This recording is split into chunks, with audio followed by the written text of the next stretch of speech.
What's up? What's up? Happy Monday. Hope you guys had an amazing Thanksgiving. I had a great time off, spent some time with the family. Just makes it all worth it. Those times when you can just relax and, just take a minute and just really see the blessings that you have in life. All right.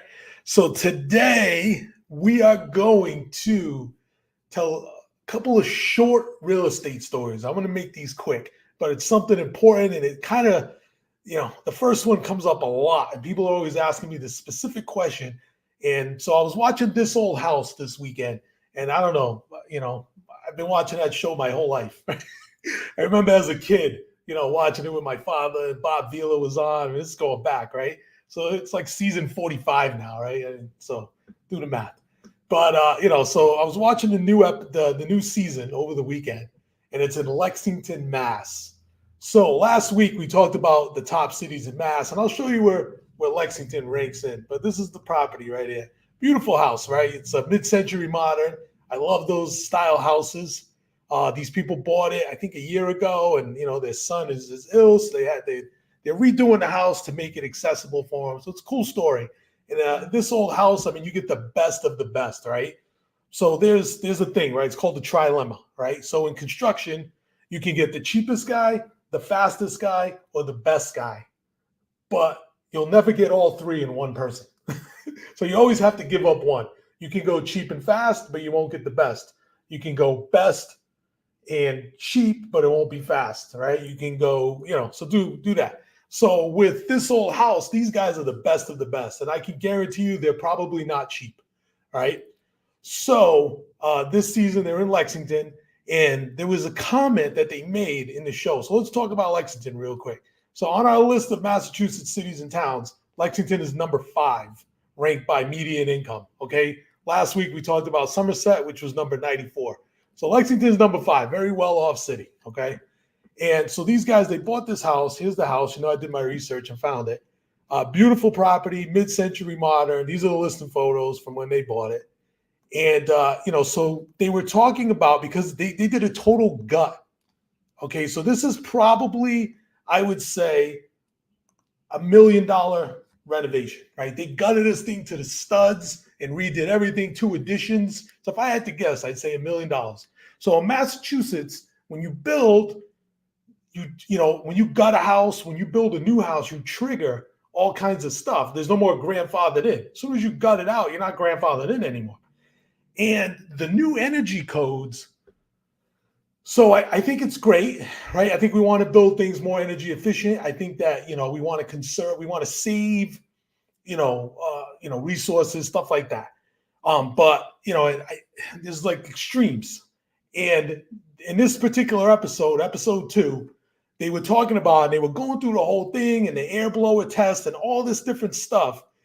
And he made a comment. I'm going to try to play this and see if the sound goes through. If it doesn't, I'll tell you what he said. All right, but this is Rich Fatui right here, right? This is what's his name's brother, Charlie Silva, and this is their energy contractor. So they're going through all the different levels of insulation and everything. I don't know if this is going to play the sound.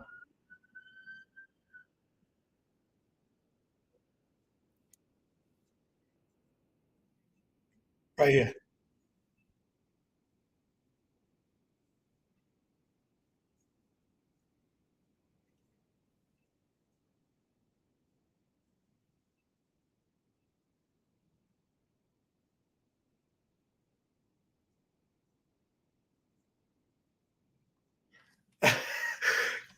Okay, did that go through? Could you hear that? I hope you could hear that. Okay, 25 to 30% of the construction budget is the energy efficiency codes, bro. I mean, how much gas and electricity are you saving? This is $1 million reno. It's got to be. So you're telling me $250 to $300,000. What is the payback period on the gas bill? So this is where it gets extreme, and this is what they have, right? I mean, some of the list, I had to go online and just get the whole list, but enhanced insulation requirements, right? That's what they were talking about here, enhanced insulation, right? They spent 10 minutes talking about insulation. It's beautiful. I'm sure the house is amazing when it's done. Okay, high performance windows and doors, solar ready roofs. All right, efficient HVAC. and water saving fixtures, and then finally air tightness. So what he's talking about here, this HERS testing, is the blower door test. When they put the fan on the door of the house and they suck the air through, and it's and they see how much leakage there is, and that tells you how tight the house is. So think about that. That's a 25 to 30% bump on the price of the house to make it energy efficient. So when people are like, Dave, I want a new construction house in Fall River, why is it so much money? That's the same everywhere. Now, Lexington, they took their blower door test. Basically, a 2006 house had 100. They want to get to 52, which is basically twice as efficient as it was 17 years ago or whatever. So, I don't know how, I think each town can kind of go to the extreme with that as they like. And when you're in a town that's number 5 in Massachusetts, I don't think people care. And the people that hire this old house, look, you're getting the best, so they're not going to be the cheapest. But man, what an amazing job these guys do. And it just shows you. So, anybody looking for a new construction house and you're wondering why it's so much money, that's a big part of it, is the energy efficiency. And I never realized these guys put a number on it, which I couldn't believe, because this is on PBS, okay? And you have to understand which side of the aisle PBS is on. And for that to go through, I was kind of shocked. But it's the truth, and I think, it is what it is. So there's two sides to the story. Now, there's some other things in Mass that can add to the cost of construction, okay? A big one's conservation, right? So like the land use. For instance, we did a project in a small town out here a couple of years ago, and it was a septic system that we had to install. And the lot was a little bit undersized. There was wells. So this went from like a normal $20,000 septic to this extravagant, nitrate reduction, 40 something $1,000 septic. So that gets added into the price of these properties, right?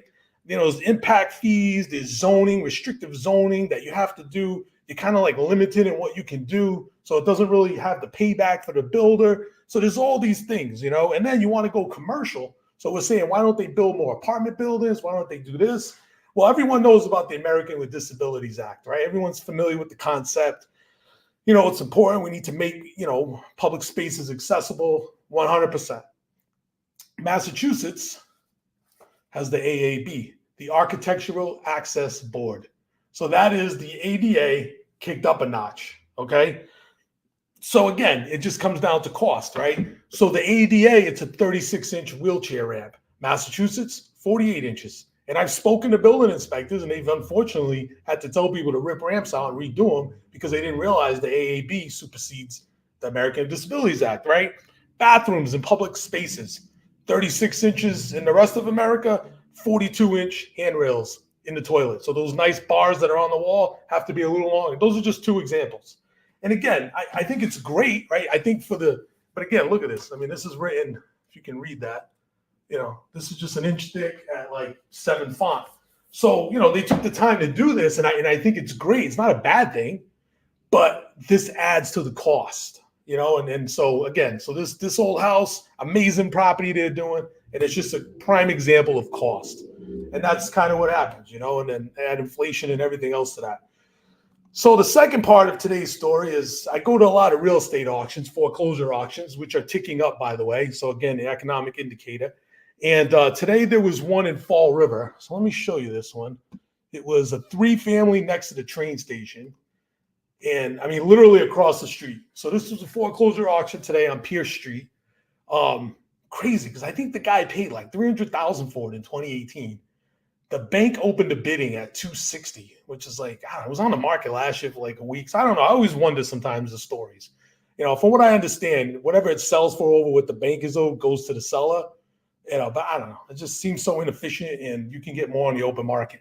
But the point of the story, so this is a 3-family right near the train in Fall River, okay? 3 years ago, in 2020, I bid on this one right here on Maple. Not as close to the train, but it was a 3-family right here. There's the cove, right? So, kind of, the other one was kind of like over here, but again, right, near the train, right? We sold it shortly after we renovated it. But, so we got this one at the auction. So kind of give you an idea how these auctions work. You kind of stand outside. There's a bunch of people there. You can't go in the house, so you're looking at the yard. You're trying to look in the windows without being obvious, kind of get an idea what you're walking into, because you get tenants. You don't get to go inside. You're paying back taxes. You're paying water bills, everything. So this particular house 3 years ago, we paid, it was 240 at the auction. That's what we bought it for, 240. This house today, apples to apples, did 450 at the auction. So that's almost a 2x almost in 3 years for like a house that you can't even walk in. So that is wild. So the Fall River real estate market, don't let them tell you it's not popping. It is popping. I think as investors, you got to be careful. Don't force deals. Everyone's desperate for a deal. Don't force it. But I think that wasn't a bad buy at 450. But it's just crazy how in 3 years it almost doubled. All right. So it was a quickie today, real estate related. Hopefully you get a little insight out of this as to how, the properties, the pricing that goes into these things and why the prices have gone up so much. It is inflation and a lot of stuff like that, but there's these hidden costs that a lot of people don't realize. All right, guys, have an amazing day, and I'll talk to you guys tomorrow. Thanks.